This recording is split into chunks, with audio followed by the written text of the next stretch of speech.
तो चलिए दोस्तों वीडियो की शुरुआत करते हैं। सबसे पहली कंपनी की बात करते हैं। पहली कंपनी का नाम है HDFC बैंक लिमिटेड।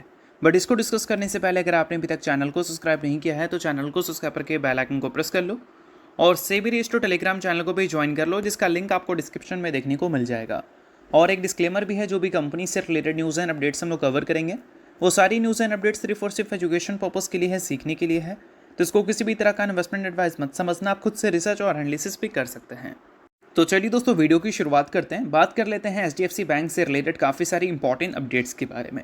देखो दोस्तों, HDFC बैंक से रिलेटेड कुछ ऐसी शॉकिंग रिपोर्ट निकल के आ रही है जिसको डेफिनेटली आप मिस करना नहीं चाहेंगे। बात करें दोस्तों पहली अपडेट के बारे में, तो पहली अपडेट यहाँ पर यह है कि FIS ने 35,000 करोड़ के स्टेक्स बेचे हैं HDFC बैंक के Q4 के पीरियड में। और इसी कारण बोल सकते हैं Q4 का पीरियड HDFC बैंक के लिए काफ़ी ज़्यादा खराब गया है। अगर Q4 के पीरियड को कंपैरिजन करोगे निफ्टी के पीरियड से, निफ्टी के Q4 के पीरियड से, तो HDFC बैंक निफ्टी से काफ़ी ज़्यादा डिसअपॉइंटिंग परफॉर्मेंस दिखाई है, ऐसा भी हम बोल सकते हैं। तो देखो दोस्तों, ये जो आपको इस तरफ का जो लाइन आपको देखने को मिल रहा है, ये HDFC का परफॉर्मेंस का लाइन है और इस तरफ निफ्टी का परफॉर्मेंस का लाइन है। एक महीने में HDFC बैंक में 10% से ज़्यादा की गिरावट हुई है और वही निफ्टी में 6% से ज़्यादा की गिरावट है। अगर 2026 की बात करें तो 2026 अभी तक देखोगे तो मेनली Q4 का ही पीरियड दिखा है, तो वहाँ पर 22% से भी ज़्यादा HDFC बैंक गिरी है और वही निफ्टी उससे 10% कम गिरावट दिखाई है, लगभग 12%। और इतना बड़ा गिरावट HDFC बैंक में इसलिए हुआ है क्योंकि HDFC बैंक Q4 में दो बड़े चीज़ों से घिरी हुई थी। पहला, US ईरान के कॉन्फ्लिक्ट की वजह से इनका जो लेंडिंग ग्रोथ है वो स्लो हो सकता है, ऐसा रिपोर्ट के ज़रिए सुनने को मिल रहा था। और ऐसा नहीं कि सिर्फ HDFC बैंक को लेकर ही ये रिपोर्ट आ रही थी, जितनी भी NBFCs हैं, बैंक्स हैं, उनको लेकर ये रिपोर्ट था। तो इस वजह से ये एक पॉइंट था जो कि करेक्शन में कन्वर्ट हुआ था HDFC बैंक के शेयर में। बाकी इसके अलावा अगर हम बात करें दूसरी पॉइंट के बारे में, तो दूसरी पॉइंट थी इस कंपनी के जो चेयरमैन ने कंपनी को छोड़ दिया था एथिक्स का रीज़न देकर, उस वजह से भी एक ज़बरदस्त प्रॉफिट बुकिंग हमें देखने को मिली थी और जेफरीज ने कंप्लीट इस कंपनी से एग्जिट भी कर लिया था। तो ये सारी चीज़ों की वजह से FIS ने इतनी तगड़ी बिकवाली की थी और कंपनी का परफॉर्मेंस निफ्टी से काफ़ी ज़्यादा डिसअपॉइंटिंग भी देखने को मिला था। गिरावट में देखोगे तो निफ्टी को उन्होंने आउट परफॉर्म कर दिया है, ठीक है। बाकी इन सारी चीज़ों के बाद अगर कंपनी के लेटेस्ट शेयर होल्डिंग पैटर्न की बात करें तो यहाँ पर प्रोमोटर के स्टेक्स एज इट इज़ 0 हैं। FIS की बात करें तो FIS Q2 में 48.38% स्टेक्स इस कंपनी का ओन कर रखी थी, जो कि Q3 में 47.67% तक आ गया था और वही Q4 में अगर देखोगे तो 44.05% तक आ चुका है, यानी कि काफ़ी तगड़ी गिरावट FIS के स्टेक्स में इस क्वार्टर में हमें देखने को मिली है। बट अगर FIS ने बेचा है तो किसी ने तो ख़रीदा होगा, तो DIS ने ख़रीदा है। Q2 में 36% था उनका, Q3 में 37% हो गया और Q4 में ये नंबर 40% से ऊपर जा चुका है। बट एक चीज़ नोट करो, जितना FIS ने बेचा है उतना DIS ने नहीं खरीदा है, यानी कि जो बाकी के स्टेक्स हैं वो कहीं ना कहीं पब्लिक के पास गए होंगे। और पब्लिक का स्टेक देखोगे तो 15.11% था Q3 में और वो नंबर बढ़कर 15.64% तक जा चुका है। तो इस चीज़ को भी ध्यान में रखना कि HDFC बैंक में FIS ने जो एग्जिट मारा है अच्छा खासा परसेंटेज से, वो परसेंटेज पूरा का पूरा DIS के पास नहीं पब्लिक के पास भी गया है। तो ये चीज़ कहीं ना कहीं एक नेगेटिव है। बाकी कंपनी से रिलेटेड कुछ पॉजिटिव भी सुनने को मिल रही है, इसी कारण आज के दिन HDFC बैंक का परफॉर्मेंस भी बेहतर है। देखो, HDFC बैंक ने अपने Q4 के बिजनेस अपडेट को रिपोर्ट किया है, जहां पर मेंशन है कि 12% की क्रेडिट ग्रोथ उन्होंने दिखाई है और 29.6 लाख करोड़ का नंबर मार्च क्वार्टर तक उनका जा चुका है। अगर हम बात करें क्रेडिट ग्रोथ के बारे में तो 12% की ग्रोथ है। पिछले क्वार्टर के कंपैरिजन में ये नंबर बेहतर है, इस वजह से कहीं ना कहीं मार्केट ने आज के दिन रिस्पेक्ट भी किया है। सेम नंबर पिछले क्वार्टर में भी देखने को मिले थे, थोड़ा सा ही अंतर है, बट पिछले क्वार्टर में उस नंबर को देखकर मार्केट ने वीक परफॉर्मेंस दिखाया था।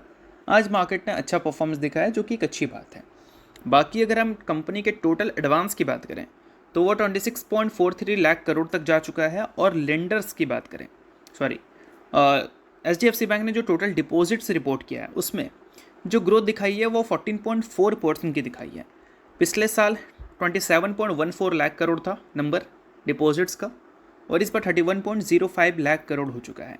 और वही CASA डिपॉजिट्स लगभग 12.3% से ग्रो की है। पिछले बार 9.4 लाख करोड़ था, इस बार 10.6 लाख करोड़ तक आ चुका है। और पीरियड एंड टाइम डिपॉजिट्स की बात करें तो वो 20,45,000 करोड़ पे है, और यही पिछले साल 17,70,000 करोड़ रुपये था। वहाँ पर ग्रोथ आपको 15.5% की देखने को मिली है। तो ओवरऑल इस चीज़ को देखकर मार्केट ने रिस्पेक्ट दिखाया है, बट जो चीज़ कंपनी से रिलेटेड नेगेटिव थी उसको भी हमने कवर किया ताकि सभी चीज़ों का आपको प्रॉपर आइडिया हो। अब दोस्तों, वीडियो में आगे बढ़ने से पहले बात कर लेते हैं सेबी रजिस्टर्ड टेलीग्राम चैनल के बारे में। यहाँ पर कई सारी चीज़ें आपके लिए काफ़ी ज़्यादा यूज़फुल रहती है। तो अगर आपने अभी तक चैनल को ज्वाइन नहीं किया है तो वेट मत करो, अब फटाफट जाकर चैनल को ज्वाइन कर लो, लिंक आपको डिस्क्रिप्शन में दिख जाएगा। ज्वाइन करने का सबसे बड़ा बेनिफिट यह है कि मार्केट खुलने से पहले मार्केट से रिलेटेड क्या ऐसी इंपॉर्टेंट न्यूज़ है, यानी कि प्री मार्केट न्यूज़, वो सारी चीज़ें आपको यहाँ पर अपडेटेड देखने को मिल जाती है, जिसको आप चेकआउट कर ये आइडिया लगा सकते हैं कि मार्केट का बिहेवियर कैसा रह सकता है। और इसके अलावा दोस्तों, मल्टीपल कंपनीज़ में रीसेंट टाइम में मार्केट वॉलेटिलिटी की वजह से काफ़ी भयंकर फॉल देखने को मिला है। तो उन सारी कंपनी के टेक्निकल्स को भी प्रॉपर एनालिसिस कर यहाँ पर अपडेट किया गया है, जिसको भी आप चाहो तो चेकआउट कर सकते हो बिल्कुल फ्री में। तो लिंक डिस्क्रिप्शन में है चैनल का, लिंक के थ्रू जाकर चैनल को बिल्कुल आप फ्री में ज्वाइन कर लो। तो चलिए दोस्तों, बात करते हैं अगली कंपनी के बारे में। अगली कंपनी का नाम है ट्रेंट लिमिटेड। आज के दिन ट्रेंट का परफॉर्मेंस ज़बरदस्त ट्रेंड वाला हमें देखने को मिला है, क्योंकि ट्रेंट की परफॉर्मेंस में आज के दिन 6 से लेकर 7% की जंप हमें देखने को मिली है। अब इसका रीज़न है कंपनी का बिजनेस अपडेट मार्च क्वार्टर का, जहां पर कंपनी ने रिपोर्ट किया है 20% का रेवेन्यू ग्रोथ।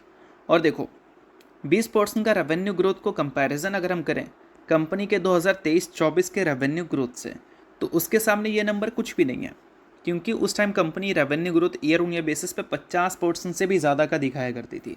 बट अभी कंपनी ने 20% की दिखाई है और मार्केट ने 6 से 7% की तेज़ी दिखा दी। वो इसलिए क्योंकि अगर रीसेंट टाइम में ट्रेंड की परफॉर्मेंस देखें तो इसका रेवेन्यू ग्रोथ लगातार हमें स्लो होता हुआ दिख रहा था।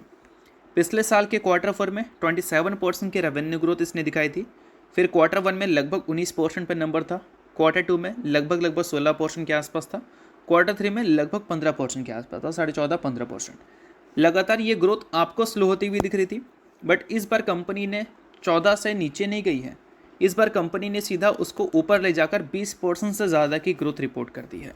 और इसी कारण मार्केट ने आज के दिन ट्रेंड को चीयर किया है, क्योंकि मार्केट को उम्मीद ही नहीं थी ऐसा नंबर ट्रेंड की तरफ से हमें देखने को मिलेगा।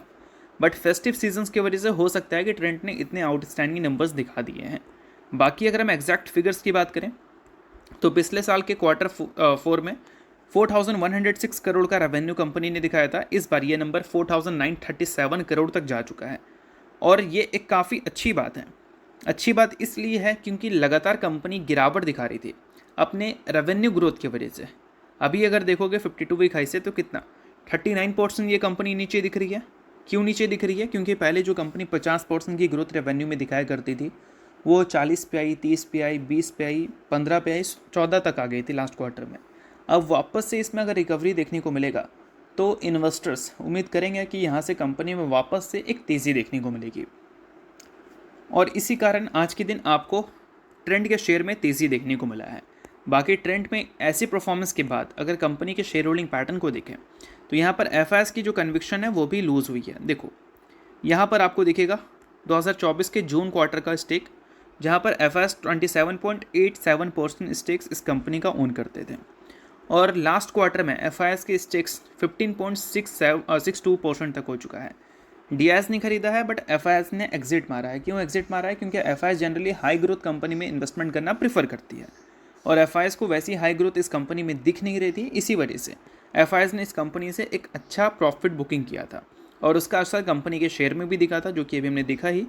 अब यहाँ से मान लो कंपनी वापस से अपने प्रॉफिट एंड रेवेन्यू को बैक ऑन ट्रैक लाती है तो एफआईएस की वापस से वापसी हो सकती है इस कंपनी में। तो इन्हीं सारी चीज़ों की वजह से ट्रेंड की परफॉर्मेंस आज के दिन बेहतर दिखी है। बाकी अगर आपने अभी तक सेबी रजिस्टर्ड टेलीग्राम चैनल को ज्वाइन नहीं किया है तो उसको जाकर आप ज़रूर ज्वाइन कर लो, उसका लिंक आपको डिस्क्रिप्शन में दिख जाएगा। News and updates, analysis, guidance, calls, ये सारी चीज़ें आपको यहाँ पर देखने को मिलती हैं बिल्कुल फ्री ऑफ कॉस्ट। तो लिंक डिस्क्रिप्शन में है, लिंक के थ्रू जाकर चैनल को बिल्कुल फ्री में आप ज्वाइन कर सकते हैं।